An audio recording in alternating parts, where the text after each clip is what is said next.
sea de buen augurio, ¿no? Ya casi casi al final, qué rápido se va el tiempo, la verdad es que ni siquiera se siente a veces. Semana 16. Buenas tardes, Ángel, buenas tardes, Inocente, Miguel, ¿no? ¿Qué tal? Sí, definitivamente la sensación, ¿no? Sigue siendo un poco templado, yo diría, ¿no? Pero es muy bueno aprovechar este sol para sacar la ropa. Sandra, ¿qué tal? Buenas tardes con todos. Vamos a iniciar con la clase el día de hoy. Nos toca hablar acerca de historia del Perú, un suceso muy importante, ¿no? Muy coyuntural también, porque en este tema que vamos a ver es justamente donde se dio la conmemoración del centenario, ¿no? Hoy día, pues, estamos en el mes del bicentenario y parece que hay muchas diferencias, definitivamente. Bueno, también esta situación de COVID ha hecho que sea diferente, ¿no?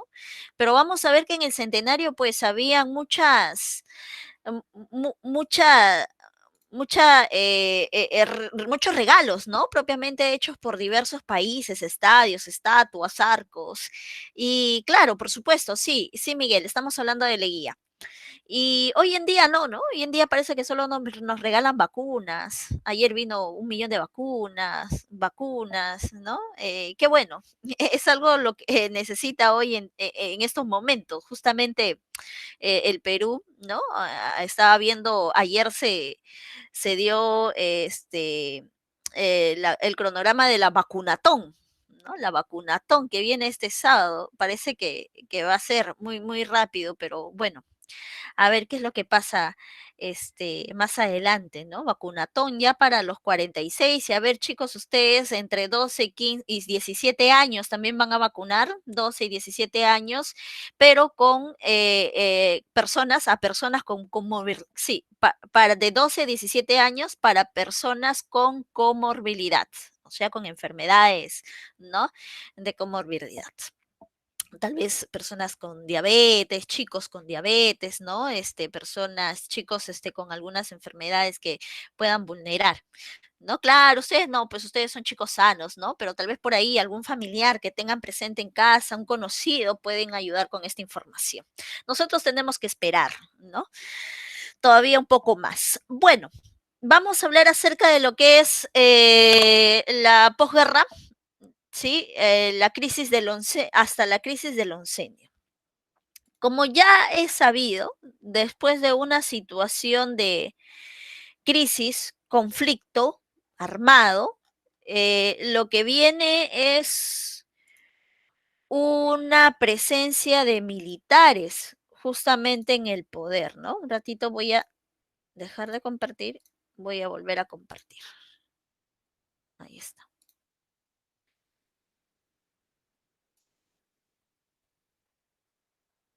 Sí, se aprecia, ¿verdad? No hay ningún problema.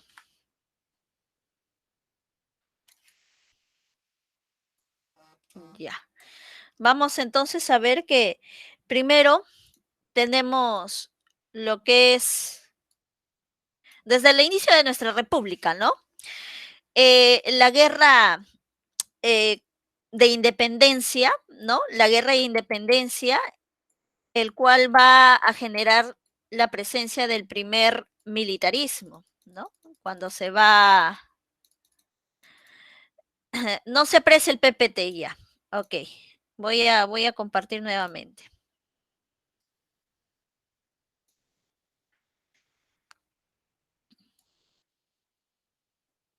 Ahora sí, ¿verdad? Ya, muchas gracias. Entonces, tras un conflicto armado, tenemos la presencia de militares al poder. En este caso, lo primero que fue desde el inicio de la República, a la ida de San Martín, ¿no? A lo que fue la salida de Bolívar, tuvimos a los caudillos militares, al cual ese periodo se conoce como el primer militarismo. Sin embargo, este primer militarismo acaba con Balta, recuerda, ¿sí? El cual es el presidente que fallece, ¿no? O mejor dicho, lo asesina. lo asesinan, porque se veía un poco débil con la presencia de los consignatarios nacionales que se habían organizado y habían creado el Partido Civil. A la caída de Balta se dan elecciones para la presencia de, por primera vez, el Partido Civil, al cual llamamos primer civilismo, ¿no? Esto termina producto de la guerra con Chile, recuerda, ¿no? De la guerra con Chile. Ahí vamos a ver el desprestigio de los civilistas, ¿no? Por ejemplo, claro, en la presencia de Nicolás de Piérola, es un allegado a los civilistas, y pues sabemos, ¿no? Lo que hizo dentro de la guerra con Chile, que no favoreció los intereses nacionales, solamente los intereses de estas personas que se encontraban en la zona norte, principalmente, el cual pues perjudicó a lo que es propiamente el país en la guerra, porque no llevó refuerzos a Bolognesi, y después tenemos a lo que es Miguel Iglesias con lo que era Cáceres, ¿no? Y se empieza el periodo del segundo militarismo, ¿no? Militarismo porque, como habíamos mencionado, un desprestigio de los civilistas por su acción dentro de la guerra con Chile. Este segundo militarismo, perdón, también va a terminar producto de la decadencia de popularidad de Cáceres, el cual va a terminar pues generando una guerra civil donde nuevamente tendremos la presencia de Nicolás de Piérola. Pero Piérola va a generar, y lo vamos a ver más adelante, un gobierno de transición, podríamos decir. ¿Por qué? Porque él va a sentar las bases políticas para que después ingrese nuevamente al poder lo que es el segundo civilismo, ¿no? Vamos a ver nuevamente a los civiles. Eso es lo que hoy día vamos a ver, el segundo militarismo y el segundo civilismo, ¿no? Y después termina con otro nuevo gobierno llamado Patria Nueva, que es lo que vamos a ver con respecto a Leguía en el oncenio. Sin embargo, estos términos tienen sinónimos. El segundo militarismo, este periodo, es conocido también como, si estamos saliendo de una situación de catástrofe nacional, donde Lima está incendiada, está saqueada, entonces, ¿qué es lo que primero van a realizar los militares? ¿Van a realizar qué cosa? Y justamente ese será el nombre del periodo, ¿no? ¿Qué podrías decir? Escríbelo por el chat, por el micro, puedes mencionarlo. A ver, si se destruye tu casa producto de un sismo, supongamos, claro, lo que vas a hacer primero es una reconstrucción. Eso es lo que se hace en este segundo militarismo y por eso se llama también de esa manera, ¿no? Es el periodo de la reconstrucción nacional. El periodo de la reconstrucción nacional, ¿no?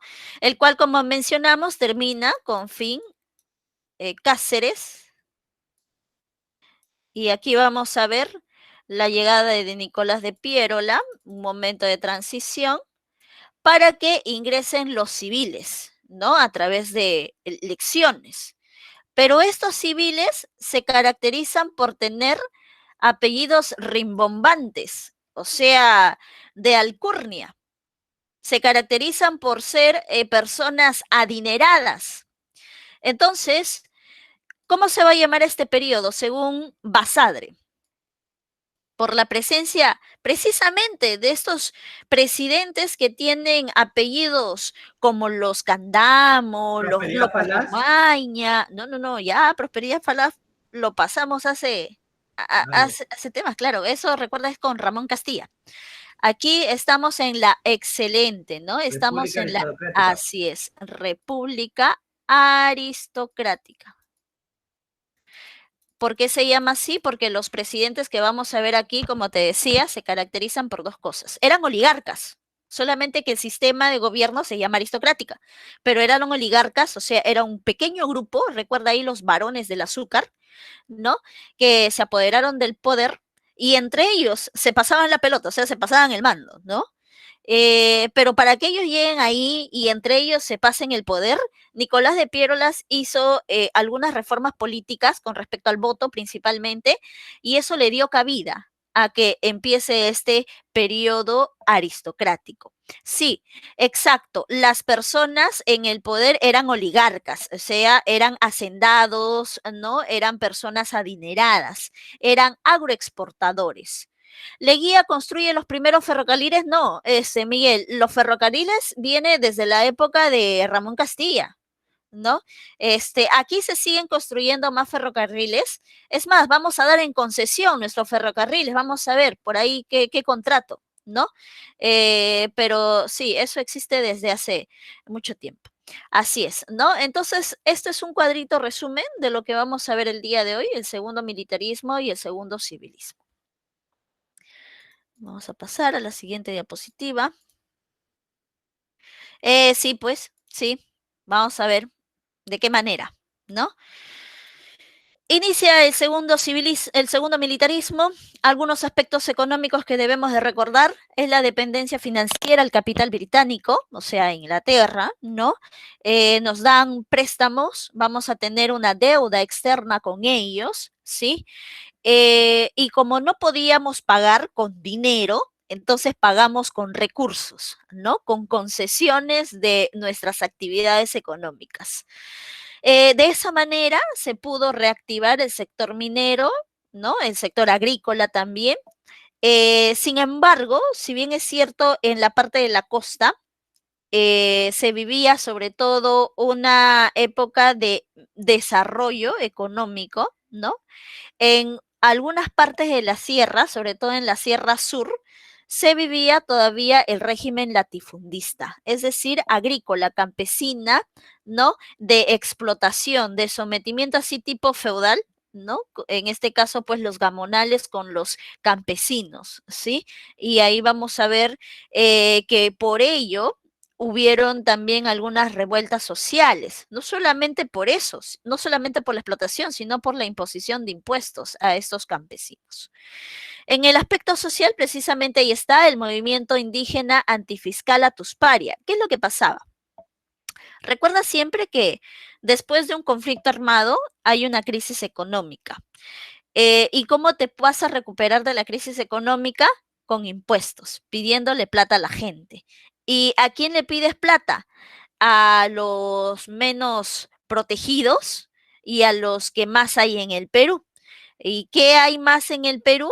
Hay más indígenas. Entonces, a ellos les pones los impuestos. Impuestos que antes ya no existían. Recuerda que el impuesto, el tributo indígena que viene desde la colonia, fue eliminada por San Martín en el protectorado. Sin embargo, después del proceso de independencia, la MAR volvió a implementar este impuesto, que después fue nuevamente eliminado por Ramón Castilla, porque como hubo una época de bonanza económica, bueno, pues para complacer a la población se elimina, ya que el Estado puede solventarlo. Sin embargo, aquí estamos en otra época de crisis porque salimos de la guerra con Chile. Entonces, nuevamente viene el tributo indígena, pero ahora considerado como el impuesto a la contribución personal, ¿no? Entonces, esto definitivamente afecta a los indígenas que encima están siendo explotados en los latifundios.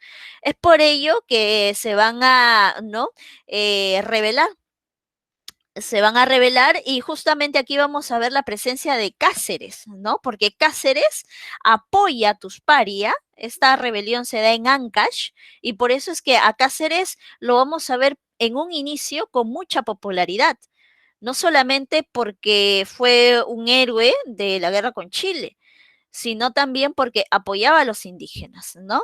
Es más, cuando Atusparia muere, se dice que Cáceres crió a su hijo, que quedó huérfano, ¿no? Entonces la gente como que lo veía así tipo protector de los indígenas, ¿no? Sin embargo, después va a caer, ¿no? Va a caer porque el poder, ¿no? El poder a veces hace que las personas cambien. ¿No? La búsqueda o la permanencia del poder hace que las personas pues se vuelvan un poco más interesadas en ello, ¿no? Y vamos a ver que después lo terminan sacando y termina pues mal, con mala popularidad Andrés Avelino Cáceres. La oligarquía agroexportadora mantiene el control social de los campesinos, definitivamente, se van a dar, ¿no? Como te dije, una situación de explotación, ¿no? De los que más tienen con los que menos tienen, con los desprotegidos, que son en este caso los campesinos. Vamos a ver algunos gobiernos. Miguel Iglesias. Iniciamos con Miguel Iglesias y recuerda que Miguel Iglesias es el presidente puesto por Chile, ¿no?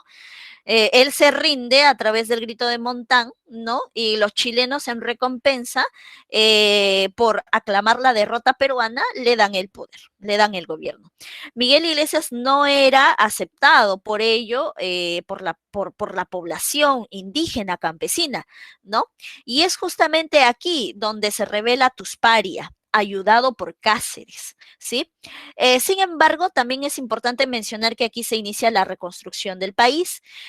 Por ejemplo, vamos a tener aquí lo que es la apertura nuevamente de nuestra Biblioteca Nacional, ¿no? Allá ubicado en Abancay, justamente, donde tendrá como importante representante, ¿no? ¿A quién? ¿Quién es el encargado de la reapertura, por ejemplo, de la Biblioteca Nacional? Él se va a ir casa por casa, dice, tocando la puerta para que le Ricardo regalen. Palma, Ricardo Palma. Claro, así es, ¿no? Ricardo Palma va a ser el encargado de la reconstrucción, de la apertura de nuestra Biblioteca Nacional, llamado como el bibliotecario mendigo, porque eso lo que hacían, ¿no? Se iba, como te decía, a todas las casas a poder recibir donaciones de libros, de manera diplomática también lo mencionaba con otros países, ¿no? Y así pudo aperturar, porque la biblioteca fue saqueada, ¿no? Hace algunos años, creo que este año también, por esto de la independencia, Chile ha devuelto algunos ejemplares de la Biblioteca Nacional que los había robado, ¿sí? Bueno, luego de Miguel Iglesias, pues con bombos y platillos llega Cáceres al poder, ¿sí? Muy aplaudido por la población indígena campesina. Estábamos en una situación de crisis económica y no alcanzaba esto de la contribución, no sostenía la economía nacional. Entonces, ¿qué es lo que hizo Cáceres? Pues no le quedaba de otra en firmar el contrato Grace. ¿Qué pasó con esto de la firma del contrato Grace?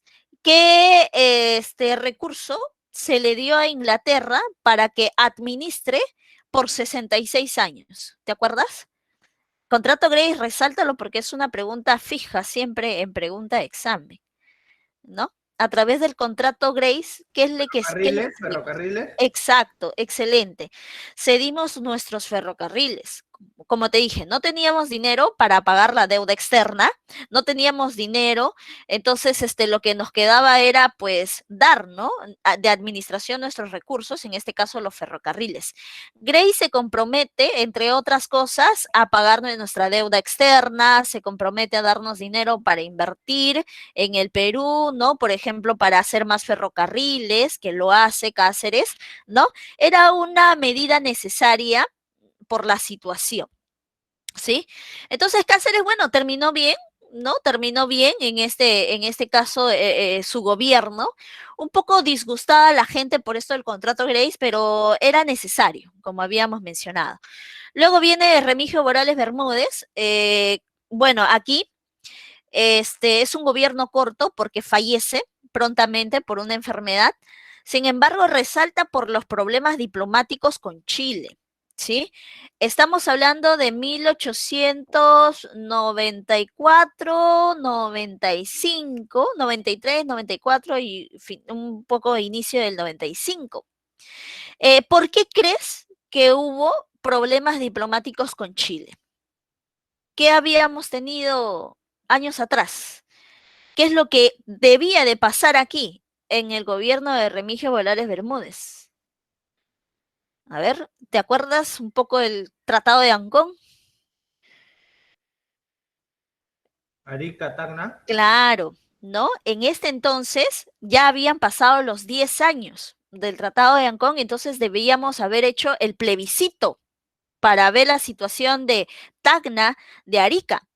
Sin embargo, hubo problemas con Chile porque Chile decía que nosotros estábamos mandando profesores que enseñen historia del Perú y eso influía a la gente. Pero Chile también hacía lo mismo. Chile también hacía su chilenización, ¿no? En vez de la bandera del Perú, ponía la de Chile y cantaban el himno de Chile. Entonces había todo un enfrentamiento.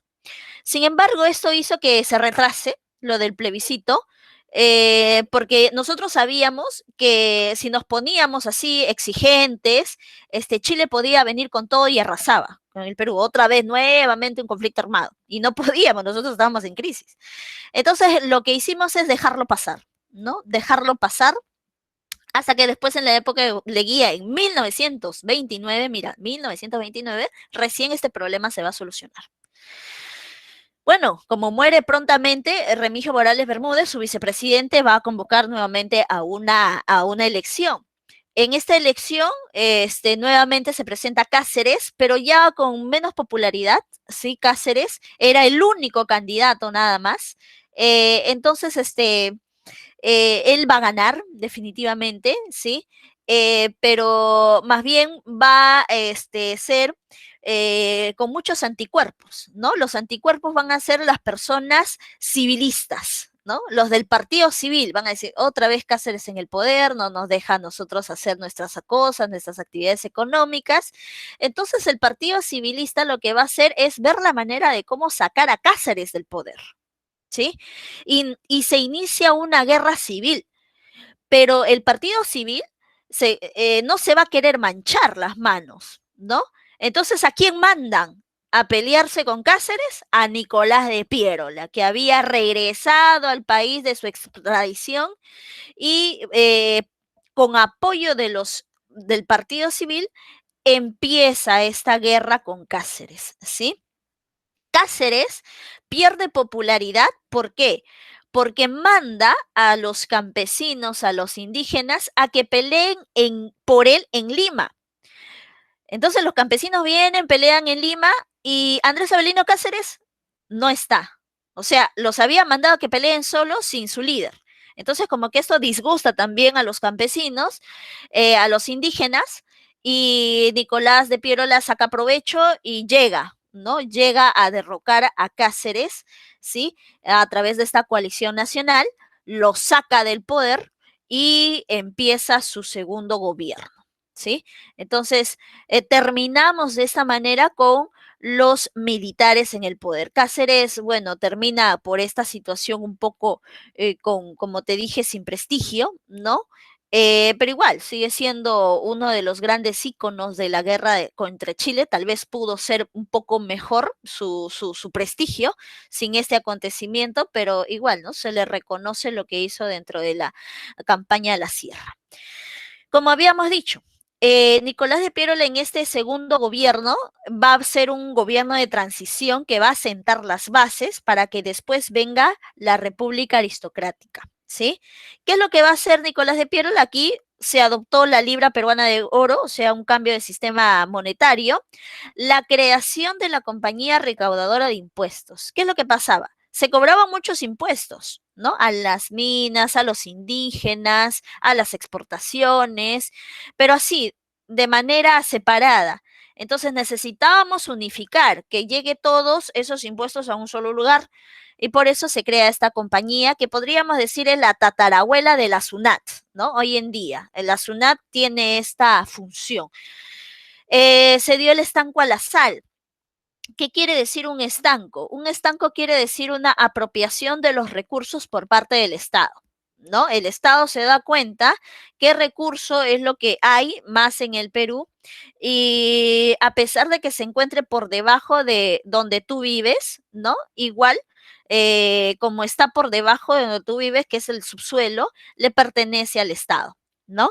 Entonces aquí vamos a ver el estanco a la sal. Sí, hay, Miguel, hay migraciones, por supuesto, eso es algo que se mantiene, sobre todo en la República Aristocrática, ¿no? En la República Aristocrática, claro, otra nueva oleada, esta sería la segunda oleada de los chinos culíes, sobre todo en la segunda República Aristocrática, porque ojo, ojo, los chinos culíes habían apoyado a los chilenos, tenían su propia, podríamos decir, batallón, ¿no? De chinos culíes que había visto un beneficio en apoyar a los chilenos, ¿no? De esta manera, como eran los chinos culíes explotados en las Islas Guaneras, vieron como su salvador a los chilenos y los apoyaron.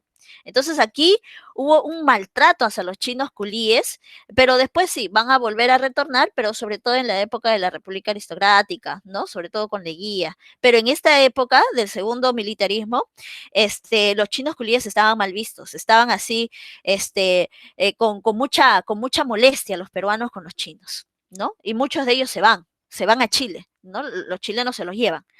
Eh, entonces aquí se dio el estanco a la sal. ¿Por qué? Porque también el Perú necesitaba dinero. El Perú necesitaba dinero para hacer esto del plebiscito en Chile, ¿no? En Tacna y Arica. Entonces, de esta manera se pudo recaudar dinero. Sin embargo, el estanco a la sal sobre todo va a perjudicar a los gamonales de la sierra. ¿Por qué? Porque Piérola estaba con los hacendados de la costa. Entonces, los hacendados de la costa querían ser más que los de la sierra. Entonces, de esta manera veía cómo los de la sierra, los gamonales, no se iban a seguir enriqueciendo más que ellos. ¿Sí? Aquí está la reforma electoral. Esto es importante. Antes de esto, el voto era indirecto. ¿Sí? El voto era indirecto, o sea, se creaban grupos por los cuales tú votabas, ellos ganaban y ellos elegían al presidente. Ahora el voto va a ser directo, así como es hoy en día, pero solo para alfabetos, nada más. ¿Qué quiere decir? O sea, solo para la gente que puede ir a estudiar, ¿no? ¿Y quiénes eran las personas que sabían leer y estudiar, leer y escribir, perdón? Porque iban a las escuelas, podían educarse. Exacto, leer y escribir. ¿Quiénes? Los hacendados, la gente allegada a ellos. ¿Por qué? Si bien es cierto, la educación ya era gratuita en su nivel en su nivel secundaria, todavía no era algo como que podía la gente realizar, era más bien algo así de lujo, ¿no? Porque la gente del campo se dedicaba a trabajar para comer, no tenía tiempo para ir a las escuelas, no podía, su condición económica no le daba el acceso, a pesar de que esto era gratuito. Entonces aquí los beneficiados era la gente de allegada a los aristócratas. Es por eso que después ellos van a estar en el poder. La reforma militar, ¿no? Era necesario la presencia, ahora sí, de manera especializada del ejército, porque en algún momento podíamos tener otra presencia de guerra, conflicto armado. Entonces se manda una misión, la misión Clemen, que viene aquí al Perú y hace pues la formación del ejército especializado, o sea que ahora para ser oficial, para ser general, vas a tener que primero pasar por estudios, ¿no? Capacitarte, ahí se crea la Escuela Militar de Chorrillos, que hasta ahora existe, ¿no? Y el servicio militar obligatorio a partir de los 21 años, ¿no? La gente estaba en el servicio militar. Aunque esto principalmente en este entonces era para los hombres. Las mujeres todavía no estaban dentro de lo militar, ¿no? Eso recién va a pasar más adelante con los gobiernos de Velasco, ¿no? El boom del caucho también importante porque estamos en la segunda revolución industrial y si bien es cierto, el caucho se extraía de Asia Menor, de la zona de Vietnam, en esa situación estábamos nosotros beneficiados porque Vietnam tenía algunos conflictos. Bien, esto sirve para que después, dentro de las elecciones, los que salgan a liderar el Estado sean los civilistas, ¿no? La república aristocracia entonces va a iniciar. Algunos aspectos, mantenemos la dependencia con el capital británico, La formación de enclaves quiere decir que los hacendados tenían sus territorios, no sé, imagínate, en Piura, de ahí tenían en Lima, tenían en la sierra y así, ¿no? Enclaves, ¿sí? Eh, Auge de las haciendas agroexportadoras, se van a ver muy beneficiadas, van a exportar mucho, y también los latifundios, que eran los gamonales, recuerda, hacendados, oligarcas, gamonales, latifundios. Hacendados en la costa, latifundios en la sierra. Pero también habían modalidades de explotación. Aquí, por ejemplo, el enganche. El enganche se daba en las haciendas. Es decir, ¿qué es lo que hacían las haciendas? Les adelantaban su sueldo a las personas y estos se la gastaban rápido. Entonces, como les adelantaban el sueldo y se lo gastaban rápido, la gente quedaba endeudada y se quedaba trabajando sin ya recibir sueldo porque ya lo hizo y ya se lo gastó. El yanaconaje más bien era en los latifundios, era hecha por los gamonales, ¿no? Era como una mita obligatoria, que estaban ahí de manera permanente toda su vida. En cambio, las habilitaciones y las correrías se daban en la sierra. Mira, esa imagen es de la selva, perdón, es de la selva con las etnias amazónicas.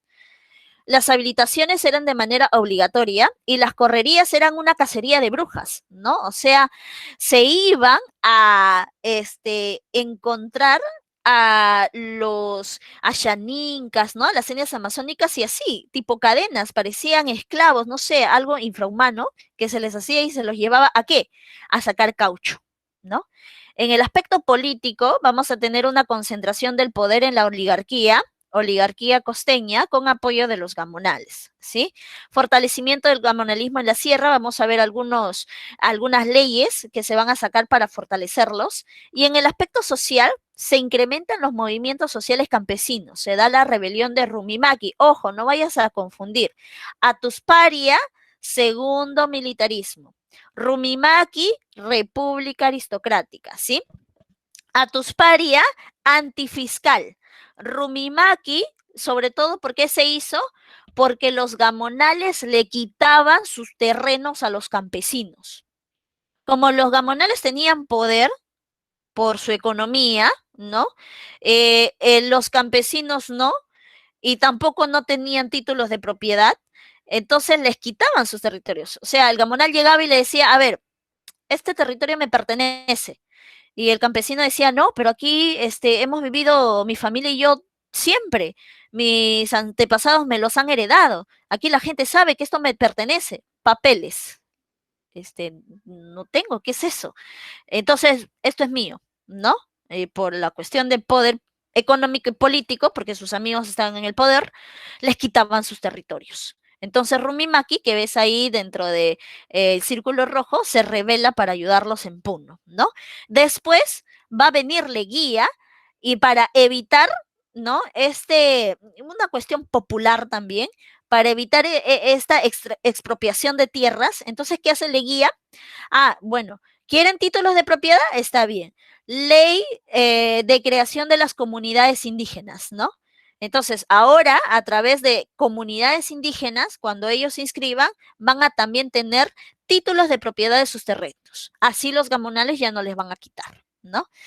Movimientos obreros también, ¿no? Esto es una influencia internacional que viene aquí para acceder a las 8 horas de trabajo, el domingo de descanso, ¿no? Y entre otros beneficios laborales. Gobiernos. Eduardo López de Romaña. Tenemos ahí el Código de Minería, Comercio y Aguas, es decir, para beneficiar minería a los gamonales, ¿no? Porque los gamonales en la sierra estaban dedicados principalmente a los metales y también a la lana, ¿no? Al textil, pero de los camélidos, ¿sí? El comercio en la caso de la costa, en la sierra, para todos en general, y las aguas que beneficiaba sobre todo a la gente de la costa, que estaba relacionada con la agricultura, ¿no? Entonces, ¿qué hacía esto del Código de Aguas? Hacía un recorrido, o sea, canalizaba las aguas del río para que llegaban directamente a los valles. Llegada del acerro de Pasco Mining para la explotación de la brea y Pariñas. Luego se da el gobierno de José Pardo y Barrera, y como te dije antes, ¿no? En clases pasadas, cuando escuches la palabra pardo en el poder, siempre recuerda que se encuentran relacionados con lo que es la educación. Hacen reformas educativas. En este caso, por ejemplo, reforma del sistema educativo, la primaria obligatoria, el ingreso de la mujer por primera vez a la universidad. Ahí tenemos a Ella Dunbar, ¿no? La primera mujer dentro de la Universidad Peruana que fue San Marcos, ¿no? También se da primera huelga de las 8 horas de trabajo, ¿no? El sindicato de panaderos, Estrella del Perú, se llama de esa manera. Finalmente, vamos a ver a Augusto Bernardino Leguía en su primer gobierno. Esto era algo particular, porque Leguía, en este primer gobierno, estaba ayudado, ¿sabes por quién? Por Cáceres. Cáceres viejito, todo así, con su bastoncito, ya ni se podía parar, pero lo ayudó a Leguía a que llegara al poder. Entonces tenía por eso algunas discrepancias con los aristócratas, ¿no? Los aristócratas no lo dejaban trabajar. Ley de accidentes de trabajo. En este caso lo que hizo Leguía fue que los trabajadores si tienen algún accidente, como dice aquí, dentro del trabajo, entonces los hacendados, los gamonales, van a tener que pagarle, indemnizarle, ¿no? Esto, por ejemplo, disgustó, ¿no? A los aristócratas porque era sacar dinero de su bolsillo, pero era necesario, ¿no? Obviamente. Algunos tratados fronterizos que limitaron, por ejemplo, el lago Titicaca respecto a Polo Bustamante, el tratado fronterizo con Brasil, donde se oficializa el tratado Herrera da Ponte y Ribeiro, que era la de la Amazonía con Brasil, ¿no? Exacto, sí. Iran Bingas llega también al Perú, ¿no? En esta época de la República Aristocrática. Sí. Guillermo Billinghurst también. Billinghurst va a ser un gobierno muy popular, muy, muy popular, ¿no? Y esa popularidad, él decía, pues, ¿no? Pan para todos, porque el pan es el primer alimento que comen las personas desde que inicia el día, ¿no? Pan grande y de bajo precio para todos, ¿no? Y ahí están los carteles, ¿no? Esto disgustó a la aristocracia, ¿no? No solamente decía eso, sino decía ley de las 8 horas de trabajo para las personas. O sea, Billinghurst estaba apoyando más a la población que a los aristócratas. Los aristócratas le decían, Billinghurst, ven acá, ¿no? Sé parte de nosotros, te va a gustar. Pero Billinghurst decía, no, el pueblo, soy del pueblo y para el pueblo, ¿no? Así tipo, no más ricos, no más pobres en un país rico, ¿no? Tipo ahora lo que dice. Así tipo era Billinghurst. Y como la aristocracia no le hacía caso, no lo dejaba trabajar, entonces, ¿qué hizo Billinghurst? Billinghurst disolvió el Congreso. Billinghurst disolvió el Congreso y le dijeron, o sea, nos estás votando. No, sí, porque ustedes no me dejan trabajar, ustedes no quieren que el pueblo sea rico, ¿no? Progrese, no quieren darle pan grande, no quieren darle 8 horas de trabajo. ¿Qué hicieron los civiles? Llamaron a sus amigos militares, ¿no? Porque gracias a Pierola, estos amigos militares, ahora que llegan, son educados bajo una escuela, entonces llamaron a sus amigos militares, llamaron a Oscar Benavides y les dio golpe de Estado. Ah, ya, me cierras el Congreso, nosotros golpe de Estado, ¿no? Porque ellos no se manchan, ¿no? Los civiles no se manchan, sino mandan a llamar a sus amigos de los militares para darle golpe de Estado a quien ose en quitarles el poder. Y eso es lo que hicieron. Benavides va a tener un gobierno fugaz, solamente aquí la finalidad va a ser sacar a Billinghurst del poder para que nuevamente retomen los civiles el poder. Por eso es que ves ahí un año nomás de gobierno. Así es.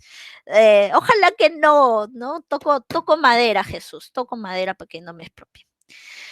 Y si es así, yo quiero mi casa en Miraflores, en San Borja, ahí.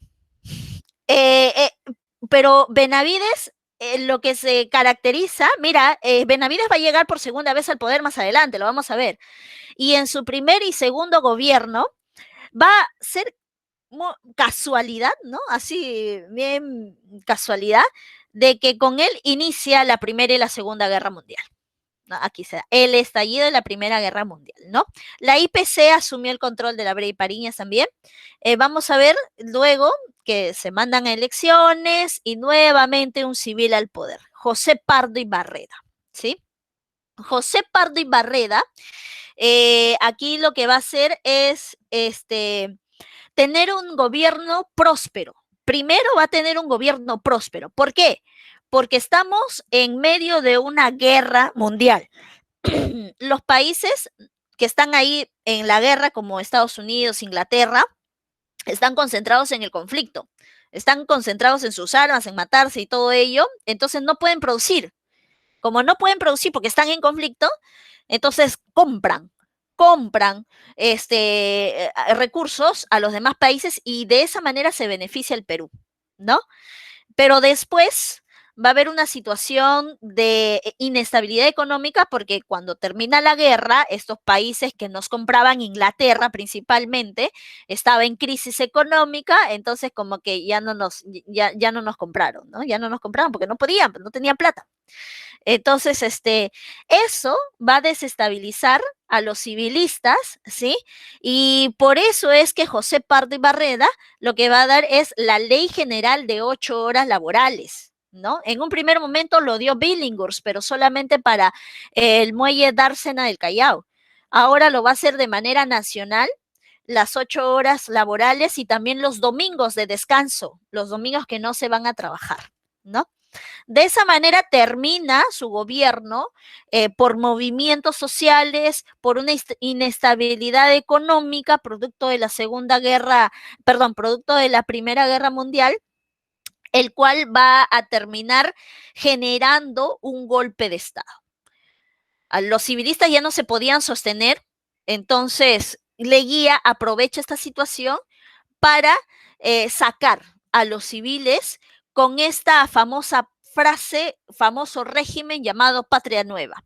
El gobierno del pueblo, el gobierno ya no de los aristócratas, ya no de los adinerados, sino para nosotros, ¿no? Para los progresistas, porque eso es lo que va a hacer Leguía. Leguía va a tener su bolsón de población que lo apoya en la clase media, ¿no? Él es el que crea esta famosa clase media, que son los profesionales, ¿no? Los que viven a través de su profesión, que tienen dinero para mantenerse y para ahorrar, ¿no? Y fomenta, pues, muchos, por ejemplo, les regala casas, ¿no? Muchas maneras de cómo mantener a su clase media. Entonces, Leguía llega al poder para hacer que se mantenga el poder en él. Lo que va a hacer, lo primero que va a hacer es asamblea constituyente, ¿no? Ahí está. Instaura su asamblea constituyente para elaborar su propia constitución, pues, ¿no? La constitución de 1920. Mira, habíamos tenido una constitución desde 1860 intacta, intacta.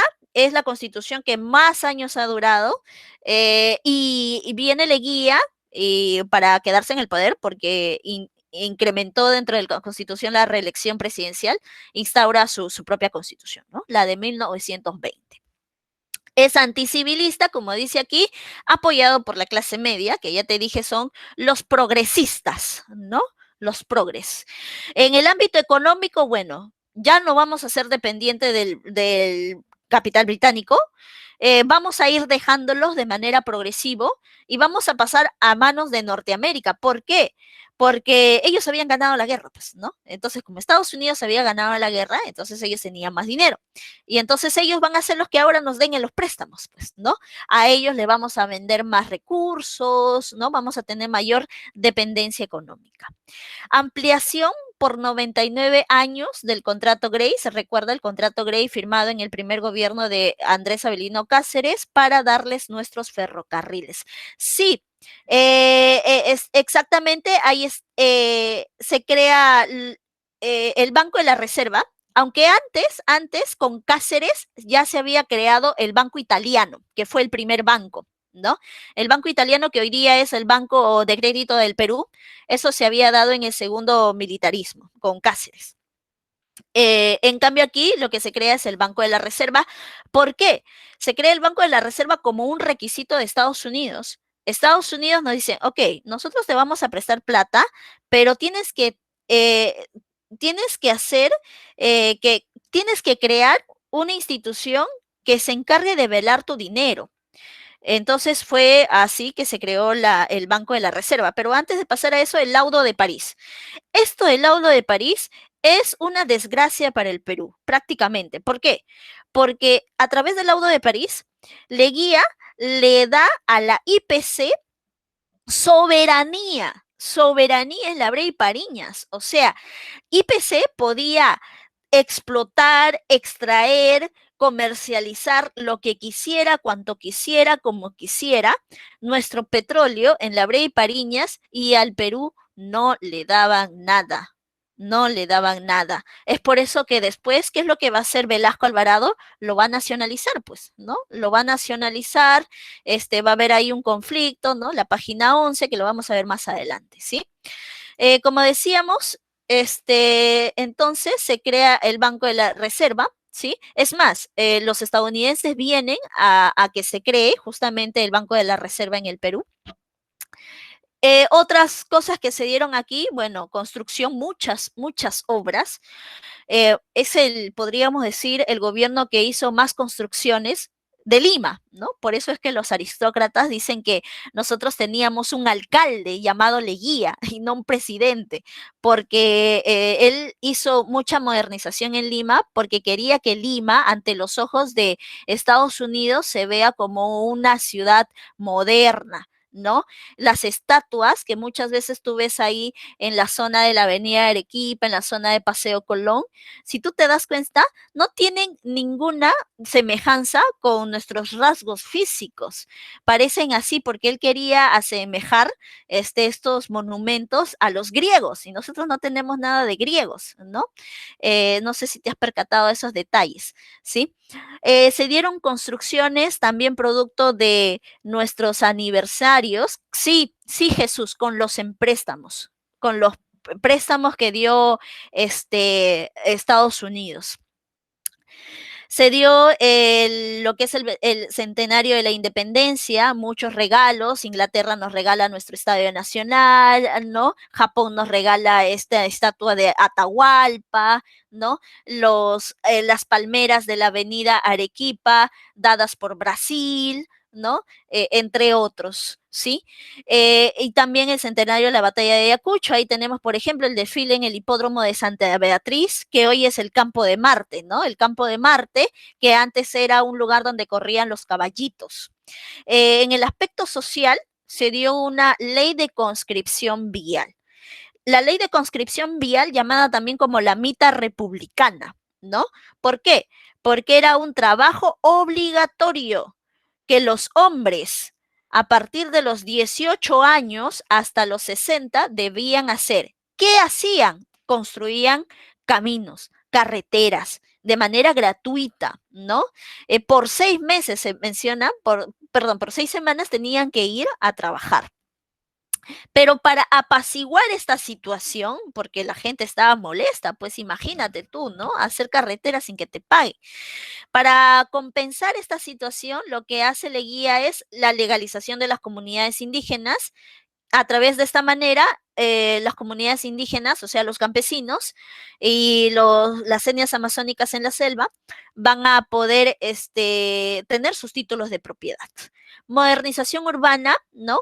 Se crean distritos nuevos donde van a estar las personas de la clase media, ¿no? A los profesionales que salen de San Marcos, que salen de la escuela de ingenieros, hoy en día la UNI, les daba su casa, Leguía les regalaba ahí Pueblo Libre, Jesús María, ¿no? Y esa gente, populismo, ¿no?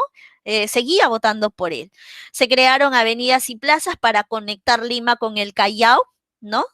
Por ejemplo, la Avenida Argentina, la Avenida Venezuela, que antes se era llamada la Avenida del Progreso. Si tú te das cuenta, en esa zona hay muchas fábricas y es un camino que te lleva de Lima, del centro de Lima, de Plaza 2 de Mayo, por ejemplo, hasta la zona del Callao. Esa era la finalidad de Leguía, ¿no? Con las avenidas, hacer una conexión, porque del Callao salía pues para irse a comercializar al extranjero. Oficina de Asuntos Indígenas, por supuesto. O sea, lo que hacía Leguía es complacer a la clase media costera, también complacer a los campesinos de la sierra, por eso les dio el Día del Indio, ¿no? Iba a la sierra y sus discursos eran en quechua, les creó una bandera, la bandera del Tahuantinsuyo, que hoy en día ves es una creación de Leguía, por ejemplo, para hacer que ellos se identifiquen, ¿no? Y mucho populismo. Sin embargo, también hubieron creaciones de partidos de masa, ¿no? O sea, partidos del pueblo, como la de Víctor Raúl Aya de la Torre, el APRA, y José Carlos Mariátegui, que es el Partido Socialista, ¿no? Ellos fueron votados del país. Leguía los votó porque era oposición. Leguía, como era un dictador, entonces no quería a nadie en contra de él, entonces los hizo salir. Víctor Raúl Aya de la Torre se fue a México, Carlos Mariátegui se fue a Europa, ¿no? Y en México, Víctor crea el APRA. Pero en un inicio el APRA era totalmente izquierdista. Mira, ahí está el antiimperialismo yanqui, ¿no? Y después se cambió a derecha, pues, ¿no? En cambio, José Carlos Mariátegui murió en su ley, ¿no? Socialista, murió socialista, recuerda el director de La Mauta, pues, ¿no? Donde justamente transmitía, difundía todo su pensamiento, los 7 ensayos, creó la CGTP, por ejemplo, ¿no? Entonces, ahí tenemos. Sí, tienes razón. Y eso, y no sé qué base filosófica sería el lapicito, bueno, podríamos decir, ¿no? Por parte de el ideario, si tú has leído el ideario de Cerrón, ¿no? Porque lleva su imagen en el Jurado Nacional de Elecciones, bueno, es definitivamente muy castrista, ¿no? Castrista, sí. Bien, pérdidas territoriales, lamentablemente, tenemos ahí con Colombia el Tratado Salomón Lozano. Se menciona por ahí, ¿no? Esa es una de las teorías que se comenta mucho. Es que como Estados Unidos le prestó dinero al Perú y el Perú le debía, y Estados Unidos le quitó a Colombia el canal de Panamá. Estados Unidos le dijo a Colombia, mira, no te preocupes, te voy a recompensar. ¿Y cómo lo recompensó? Diciéndole al Perú que le regale territorio. Porque esa era otra manera de pagar las deudas. En este entonces, ¿cómo pagabas las deudas? Si no tenías dinero, con territorio, o lo pagabas con recursos, ¿no? Entonces, de esa manera dice que nosotros cedemos justamente el trapecio de Leticia. Sin embargo, dentro del trapecio de Leticia había gente, había población, habían peruanos, y estos peruanos no querían ser colombianos porque como se unieron a Colombia tenían que pagar otros impuestos que antes no lo pagaban en el Perú. Entonces pidieron ayuda. Por eso es que Sánchez Cerro, ¿no? Lo va a ayudar, pero lo matan, ¿no? Lo matan en el intento. Se da, y después, y dicen que también, ¿no? Le dieron por debajo dinero a Leguía. Se da también lo que es el Tratado Rada-Cambio-Figueroa, donde ya terminamos pues cediendo, ¿no? A perpetuidad Arica, nos quedamos con Tacna, también llamado el Tratado de Lima, ¿no? La de 1929. Finalmente, para ya acabar el día de hoy, ¿cómo cae Leguía? Leguía cae producto de la crisis del 29. Nosotros teníamos una dependencia total de Estados Unidos. Cuando se da la crisis del 29, Estados Unidos ya no le puede seguir comprando cosas al Perú, más bien le pide que le paguen. Entonces eso genera que también sus empresas se vayan del Perú, cierren sus empresas en el Perú. Y si cierran las empresas, la gente se queda sin trabajo, mucho desempleo. Y si hay desempleo, hay manifestaciones, ¿no? Entonces todo eso hace que se dé la posibilidad de un golpe de Estado. Sacan a Leguía del poder, Leguía se va preso, ¿no? Leguía es uno de los presidentes, es el único presidente hasta el día de hoy que ha muerto en la cárcel.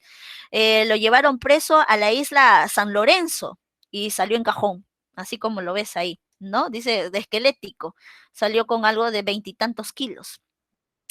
Caída de exportaciones, desempleo, golpe de Estado de Sánchez Cerro. Así terminó, ¿no? Así terminó Leguía. Puede ser, ¿no? Fujimori tal vez va por ese camino, pero Leguía terminó mal, terminó con anemia, terminó con, hoy día sería pues anorexia, ¿no? Así. mal, muy fatal, ¿no? Bien, entonces de esa manera terminamos la clase del día de hoy. Vamos a ver las preguntas, ¿sí? A ver aquí. La 1, a ver, te dicto las claves. La 1, casa. La 2, enano. La 3, ver barco. La 4, enano. La 5, avión. La 6, enano. La 7, casa. 8, avión. 9, dedo. 10, beso, ¿no? Claro, Sergio, pues Alan se salvó porque Alan dijo, primero muerto que preso, ¿no? Y ya pues lo cumplió. Tiene un ego muy elevado, Alan García. Bien, entonces de esta manera terminamos la clase del día de hoy. Hasta la siguiente semana que nos toca hablar acerca de lo que es historia universal. Nos vemos, chicos, cuídense mucho, vayamos a comer.